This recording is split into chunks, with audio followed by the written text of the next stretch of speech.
अखिलेश यादव जिंदाबाद, समाजवादी पार्टी जिंदाबाद, अखिलेश यादव जिंदाबाद, समाजवादी पार्टी जिंदाबाद, अखिलेश यादव जिंदाबाद, समाजवादी पार्टी जिंदाबाद।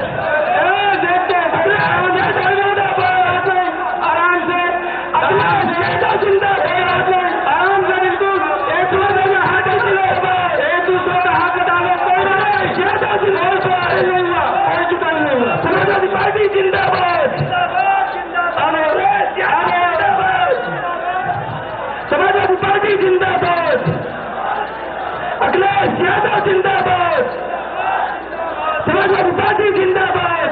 अब हम चाहेंगे अखिलेश महाराजपुर विधानसभा से प्रत्याशी फतेह बहादुर गिरी से वो आवे, सीधे अपना उद्बोधन करें। अखिलेश यादव, अखिलेश यादव बहादुर गिरी आ रही है।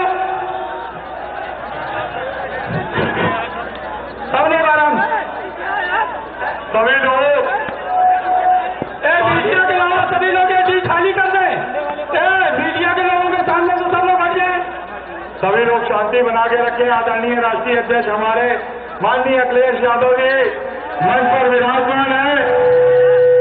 आप सभी से निवेदन है, शांति बना के रखिए। साथियों, ये 2022 का चुनाव लोकतंत्र को बचाने का चुनाव है। इस लोकतंत्र के चुनाव को बचाना है तो आदरणीय अखिलेश यादव जी को मुख्यमंत्री बनाना है। दोनों हाथ उठा के कहिए अखिलेश यादव। आज कानपुर की धरती पर महाराजपुर विधानसभा में आदरणीय अखिलेश यादव जी ने आज आने का सौभाग्य हम लोगों को मिला, आशीर्वाद मिला। इसके लिए मैं तहे दिल से ऋणी हूं, आभारी हूं। साथियों, आप लोगों को बता दो, जिंदगी में मैंने सिर्फ मेहनत करी है और मैं आभारी हूं राष्ट्रीय अध्यक्ष जी का कि मेरी मेहनत, मेरे संघर्ष को देख करके मेरे जैसे छोटे कार्यकर्ता को जो इज्जत मान सम्मान दी है वो आप सब कार्यकर्ताओं को मिलेगी। और आज आपको बता दो, महाराजपुर विधानसभा की ये सीट माननीय अखिलेश जी के झोली में डालनी है। आज संकल्प लीजिए कि आने वाली 20 तारीख को भारी बहुमत से इस सीट को जिता के माननीय अखिलेश यादव जी को मजबूत करिए। और महाराजपुर के ग्रामीण हमारे किसान भाई महाराजपुर विधानसभा के खेत साल मुक्त होंगे, ये पगड़ी आपसे वादा कर रही है। ये पगड़ी आपसे कह रही है कि एक साल आपके खेत में नहीं रहेगा, आपकी फसल को कोई नुकसान नहीं होगा और सिंचाई मुफ्त, 300 यूनिट बिजली मुफ्त, बेरोजगारी भत्ता, कन्या विद्यादान। माननीय अखिलेश यादव जी 10 मार्च को जब मुख्यमंत्री बनेंगे तो ये सारी सौगातें आपके परिवार में आपके सदस्यों को मिलनी शुरू हो जाएंगी। राष्ट्रीय अध्यक्ष जी, जिसके सामने मैं लड़ रहा हूं उसकी एक सोने की लंका है और ये हमारी, जैसे कि रावण की लंका दहन करी थी वैसे ही हमारे ये वानर सेना है। और मेरा आपसे निवेदन है सभी साथियों से कि आप आदरणीय अखिलेश यादव जी को सुनना चाहते हैं, इसलिए मैं समय नहीं लूंगा। माननीय अखिलेश यादव जी जिंदाबाद, माननीय मुलायम सिंह यादव जी जिंदाबाद।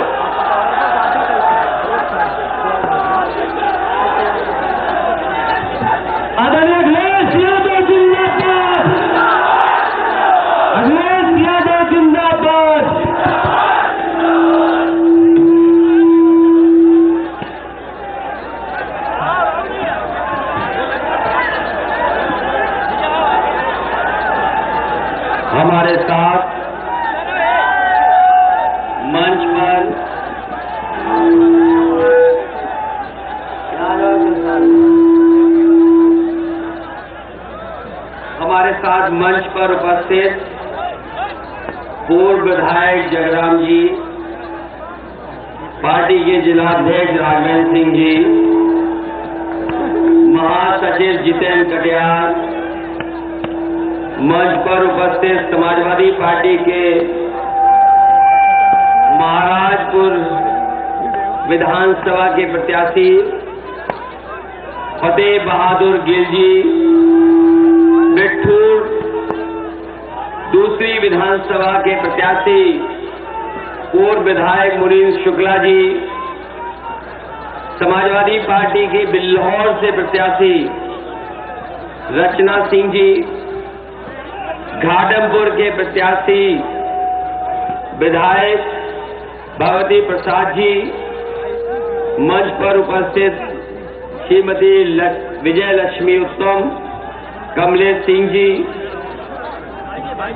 और बड़ी संख्या में सभी समाजवादी पार्टी के नेता इस चुनावी जनसभा में उपस्थित, बड़ी संख्या में हमारे किसान भाई, आदरणीय बुजुर्ग, नौजवान साथी, पत्रकार बंधुओं, मैं सबसे पहले आप सबका धन्यवाद और आभार प्रकट करना चाहता हूं। मैं देख रहा हूं मैदान में बड़ी संख्या में लोग दिखाई दे रहे हैं। हालांकि बहुत कम समय में ये कार्यक्रम हो रहा है। जो लोग जानते होंगे ये कई घंटों का कार्यक्रम है। अगर इतने कम समय में इतना जन समर्थन अगर समाजवादी पार्टी के प्रत्याशियों के साथ दिखाई दे रहा है, तो जब मतदान पड़ेगा तो यहां से ऐतिहासिक जीत समाजवादी सभी प्रत्याशियों की होने जा रही है। मैं बहुत दिनों से भारतीय जनता पार्टी के नेताओं के भाषण सुन रहा हूं। एक हमारे बाबा मुख्यमंत्री हैं,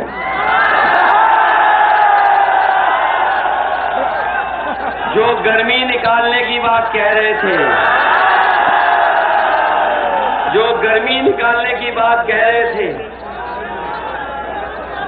जब से पहले चरण का चुनाव का मतदान हुआ है, भारतीय जनता पार्टी के नेता कार्यकर्ता ठंडे हो गए हैं और दूसरे चरण की जैसे ही उन्हें जानकारी हुई कि जिस तरह का मतदान पड़ा है, उसके बाद तो भारतीय जनता पार्टी के नेता कार्यकर्ता सुन्न हो चुके हैं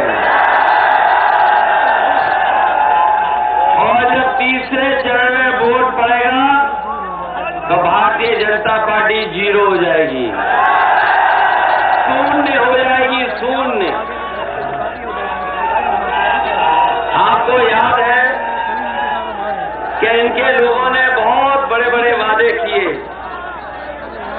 बड़े बड़े वादे और बड़े बड़े जनता को भरोसा दिलाया कि इनकी सरकार बनेगी तो किसानों की आय दोगुनी हो जाएगी। बताओ हमारे किसान भाई और किसान भाइयों के बेटों, अगर किसी की भी आय दोगुनी हुई हो तो बता दो। जो फसल आपने पैदा की, अगर ये सरकार भी बनी रही लेकिन किसी की कीमत दिला पाई हो तो बताओ आप।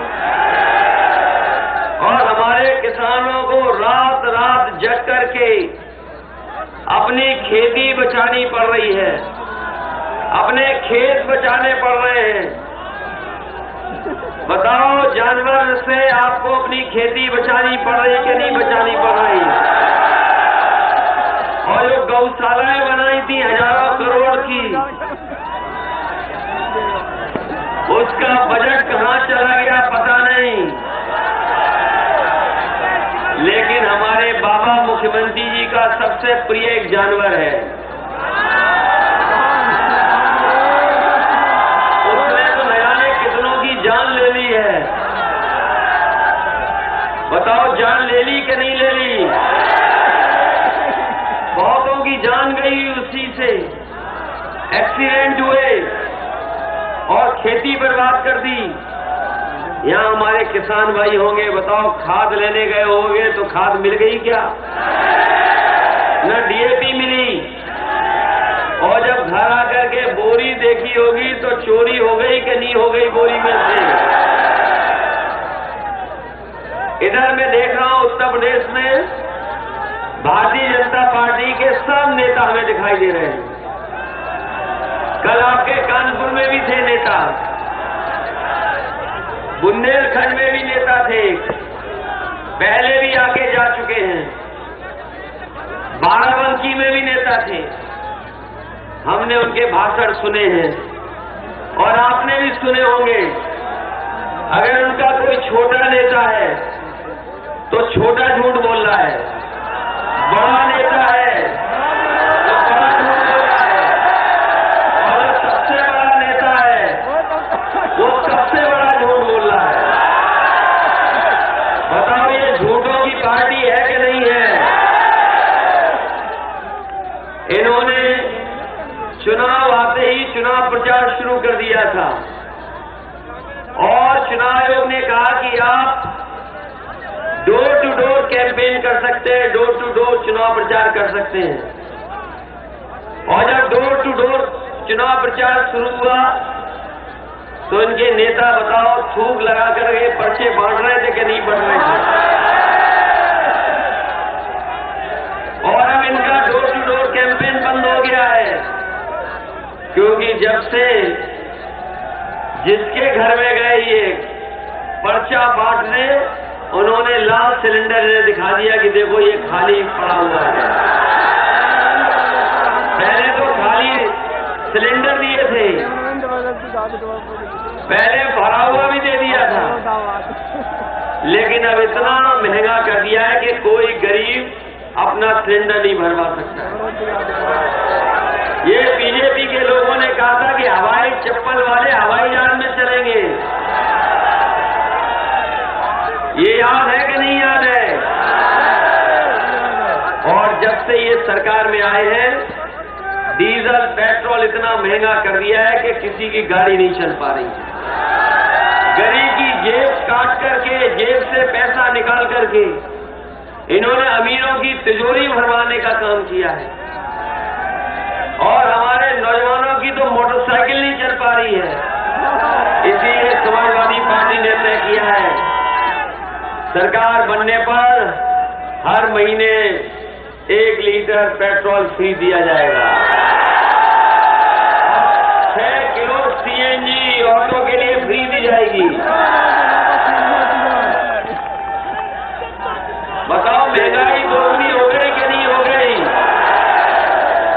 डबल इंजन की सरकार ने अगर कोई चीज डबल की है तो एक भ्रष्टाचार और दूसरी महंगाई, जिसकी वजह से आज हमारे गरीबों के घर में खुशहाली नहीं है। ये भारतीय जनता पार्टी के लोग फिर वोट मांगने आ रहे हैं। आ रहे हैं वोट मांगने के नहीं? अरे अब तो नहीं जिता दोगे।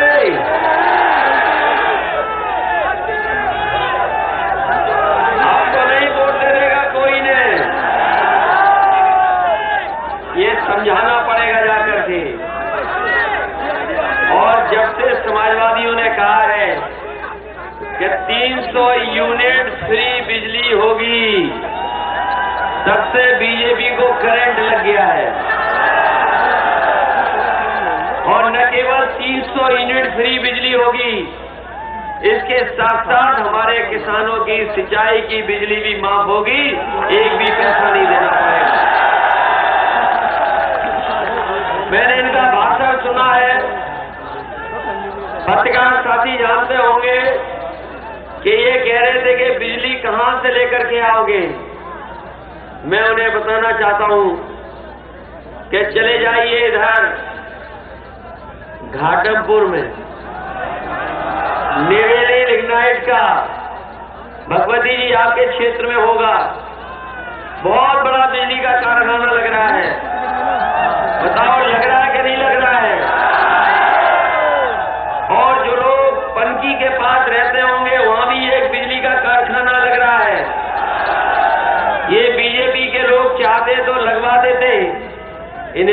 जानबूझ करके नहीं लगवाया, न बिजली का कारखाना लगवाया और न बिजली के बिल कम किए। सबसे ज्यादा देश में अगर बिजली महंगी कहीं है तो वो उत्तर प्रदेश में, और आपको हम लोगों को देना पड़ रहा है। इसलिए समाजवादी पार्टी ने तय किया है कि 300 यूनिट बिजली का आपको बिल नहीं देना पड़ेगा। और हमारे बाबा मुख्यमंत्री कमाल के हैं, कमाल के मुख्यमंत्री हैं। अपने 5 साल के कार्यकाल में बिजली के कारखाने का नाम नहीं रख पाए। बताओ, कभी उनके मुंह से सुना बिजली कारखाने का नाम? कभी सुना हो तो बताओ।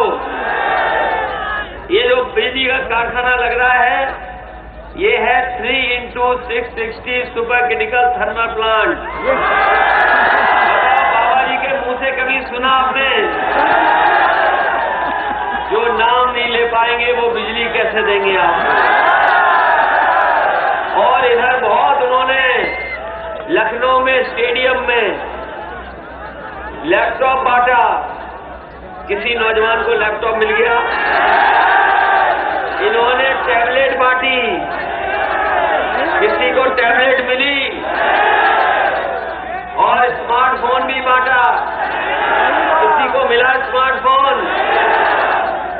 बाबा मुख्यमंत्री ने इसलिए नहीं दिया क्योंकि वो खुद चलाना नहीं जानते। आज के समय पर अगर चलाना नहीं जानते इन चीजों को, तो बताओ प्रदेश को कैसे आगे लेकर के जाओगे? इधर आपने कोरोना में देखा होगा, जब बीमारी आई, इसी तरीके से हमारी मदद कर रहा था मोबाइल, लैपटॉप, कंप्यूटर। और जिनके पास भी समाजवादी सरकार का दिया हुआ कंप्यूटर होगा, लैपटॉप दिया होगा, वो अभी भी चल रहा होगा, बंद नहीं हुआ होगा। इधर कारोबार और काम करने का तरीका कंप्यूटर पे पहुंच गया है। बहुत सारे नौजवान अपना सामान मंगा लेते हैं उससे। कोई अगर उन्हें खाने की चीज मंगानी होती शहर में, वो भी मंगाते हैं। ये डिजिटल इंडिया के सपने दिखाने वाले लोग, जिन्होंने कहा डिजिटल इंडिया हो जाएगी, हमारा भारत और हमारा उत्तर प्रदेश डिजिटल नहीं हो पाया। लेकिन अमेरिका की बड़ी बड़ी कंपनियां, पता कर लेना, आज कंप्यूटर से जुड़ करके सब सामान बेच रही कि नहीं बेच रही हैं? छोटे से बड़ा सामान सब मिल जा रहा है। हमारे बीजेपी के लोग तो सपने दिखाते रहे, लेकिन अमेरिका की बड़ी कंपनी ने, बताओ, लैपटॉप से, कंप्यूटर से कंडे बेचना भी शुरू कर दिया। बताओ, बिक रहे हैं कि नहीं बिक रहे हैं? और नहीं मानते हो तो उठा करके दोबारा देख लेना। बताइए, कंडे बेच रहे हैं कंप्यूटर से, वो भी अमेरिका की कंपनी। और भारतीय जनता पार्टी के लोग केवल सपने दिखा रहे हैं, केवल सपने दिखाने का काम कर रहे हैं। बताओ नौजवानों, किसी को नौकरी मिली हो तो बताइए। इन्होंने बड़े बड़े विज्ञापन लगाए हैं दिल्ली और लखनऊ में कि लाखों लोगों को नौकरी दी है, रोजगार दिए हैं। किसी को मिली? जब मैं यहाँ आया तो मुझे बताया गया है कि यहाँ के जो विधायक है वही मंत्री थे कारखाने और उद्योग लगाने वाले। काय के मंत्री थे? हम जानना चाहते हैं ये कहाँ उद्योग लगा दिए इन्होंने जाकर के। बताओ महाराजपुर के लोगों, कहीं उद्योग लगाओ तो बताओ, कहीं फैक्ट्री लगाई हो तो बताओ। और 5 लाख करोड़ के समझौते किए थे इन्होंने, 5 लाख करोड़ के। पत्रकार साथी जानते होंगे, लखनऊ में बड़े बड़े उद्योगपति आए थे। 5 साल पहले उद्योगपतियों को बुलाया, समझौते किए, लेकिन जमीन पर कुछ भी नहीं उतरा।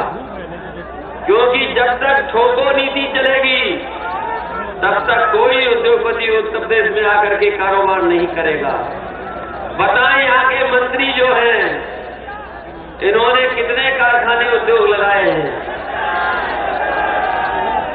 कितनी नौकरियां दी, और आपकी जेब से पैसा वसूल लिया कि नहीं वसूल लिया? डीजल पेट्रोल महंगा करके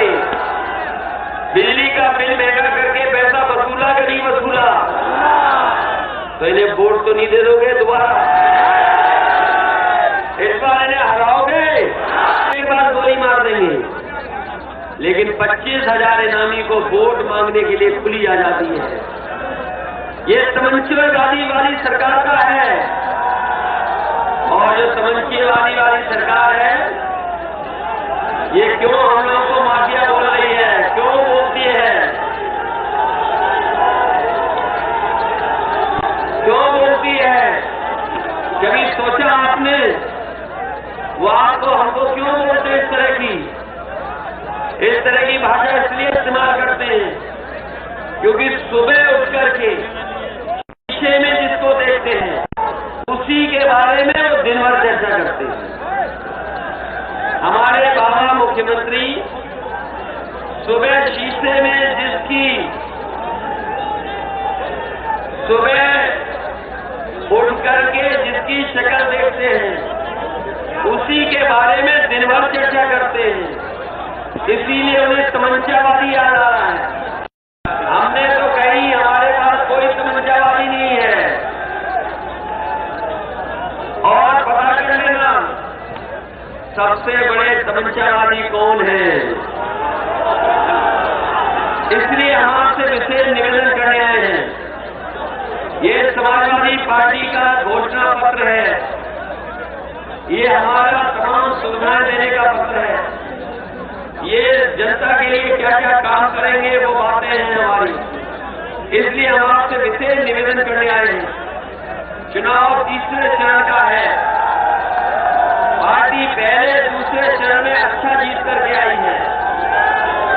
आप किसी से जानकारी कर लो, बताओ समाजवादी पार्टी पहले चरण में जीत करके आ रही है कि नहीं आ रही है? और दूसरे चरण में भी जीती है कि नहीं जीती है? तो आपकी भी जिम्मेदारी बनती है तीसरे चरण की। जिताओगे कि नहीं जिताओगे? और आपने देखा कि किस तरीके से किसानों ने आंदोलन किया और 750 किसान शहीद हुए। कोई मदद सरकार ने नहीं की। समाजवादियों ने कहा है कि जब कभी समाजवादी सरकार बनेगी तो उन किसान परिवारों की 25 लाख से मदद करने का काम समाजवादी सरकार में होगा। और मैं कहना चाहता हूं, पहले चरण के किसानों ने ये चुनाव अपने मान सम्मान का चुनाव समझ करके एक एक वोट उनके खिलाफ डाला है। और मैं ये भी कहता हूं कि भारतीय जनता पार्टी के प्रत्याशी अगर कान पकड़ करके 700 बार भी उठक बैठक लगाएंगे तब भी किसान इनको माफ करने वाले नहीं हैं। बताओ, इन्हें माफ करोगे, साफ करोगे? माफ करोगे कि साफ करोगे? न इन्हें माफ करना और चुनाव इन्हें साफ कर देना। ये हमारे नौजवान साथी हैं, पहली बार चुनाव लड़ रहे हैं। इनका पहला चुनाव है, इनका भी पहला चुनाव है। दोनों की मदद करें। और मुनीष शुक्ला जब जीतते हैं तो समाजवादी सरकार बनती है। इसलिए सरकार बनाओगे कि नहीं बनाओगे? और हमारे भगवती सहन जी भी आ गए वो अपने साथ। वैसे तो भारतीय जनता पार्टी न जाने क्या क्या रणनीति बना रही थी, लेकिन जिस समय स्वामी प्रसाद मौर्य जी आ गए, बताओ रणनीति फेल हो गई कि नहीं फेल हो गई? दारा सिंह चौहान आ गए तो रणनीति उनकी पता नहीं कहां चली गई। और इसीलिए आपकी सरकार बनाने के लिए भगवती जी भी आ गए आपके साथ। बताओ मदद करोगे कि नहीं करोगे? और जिन साथियों को हम लोग सम्मान नहीं दे पाए हैं, जो आवेदक थे, हम उनसे भी निवेदन करेंगे कि समाजवादियों की मदद करो, समाजवादी पार्टी की सरकार बनाएंगे।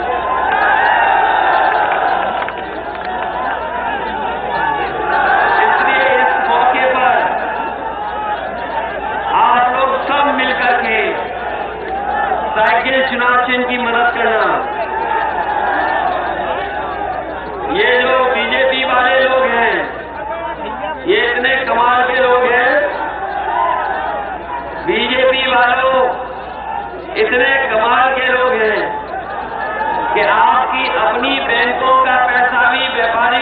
लेकर के भागने देते हैं।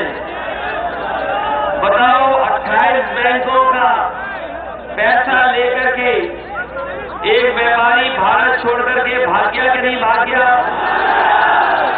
बताओ, कहां का था वो व्यापारी? और इससे पहले भी कई व्यापारी बैंकों का पैसा लेकर के भाग गए। वो व्यापारी कहां के थे? बताओ, उत्तर प्रदेश को बचाओगे कि नहीं बचाओगे? और अगर नहीं बचाओगे तो उत्तर प्रदेश का भी सब मामला कोई और लेकर के भाग जाएगा। इसलिए बचाओगे उत्तर प्रदेश को कि नहीं बचाओगे? यह न केवल उत्तर प्रदेश बचाने का चुनाव है, बल्कि बदहाली से खुशहाली को तरफ ले जाने का चुनाव भी है। लोकतंत्र को बचाने का चुनाव है, संविधान को बचाने का चुनाव है, अपने नौजवानों का भविष्य बनाने का चुनाव है और किसानों को आगे बढ़ाने का चुनाव है। इसलिए साइकिल को मत भूलना। साइकिल चुनाव चिन्ह पर एक एक वोट डाल करके समाजवादी पार्टी के सभी प्रत्याशियों को जिताने का काम करना। इन्हीं शब्दों के साथ आप सभी नौजवान साथियों का, उपस्थित सभी हमारे कार्यकर्ता साथियों का मैं बहुत बहुत धन्यवाद देता हूं, इस भरोसे के साथ कि जिस समय वोट खुलेगा सभी सीटें समाजवादी पार्टी के पक्ष में आएंगी। बहुत बहुत